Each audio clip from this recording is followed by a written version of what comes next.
Today we want to discuss how to acquire patience. Before, patience has only been a subject in philosophy and religion, but currently patience has become also a subject in neuroscience and psychology, because patience is seen as one of the virtues or attributes you need to inculcate before you can thrive well in the 21st century. Patience is basically defined as a propensity to remain calm at the sight of frustration or adversity.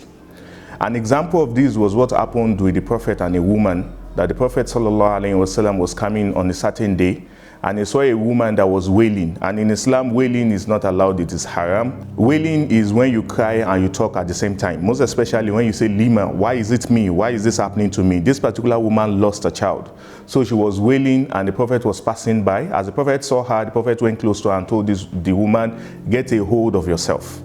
And when the Prophet said that, the woman responded to the Prophet and told the Prophet, you've not suffered what I have suffered. So the Prophet immediately just went back. As a calm person he is, he continued his journey.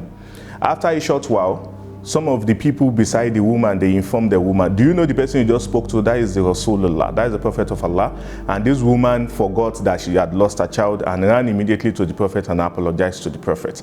And the Prophet told her, patience is only tested at the time of a test. The test of patience comes when there's adversity or frustration.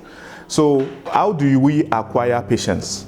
According to psychologists who also have a bit of knowledge about neuroscience, they've given some certain mechanisms that if you follow, you tend to acquire patience by following those particular techniques that has been given. Patience is said to be needed. For example, you are in the line and somebody wants to cross you to get what you've been on a queue for. It is with patience you can talk to this person calmly that it is the wrong thing to do and not lash out and yell at that person, because you don't correct people by yelling at them.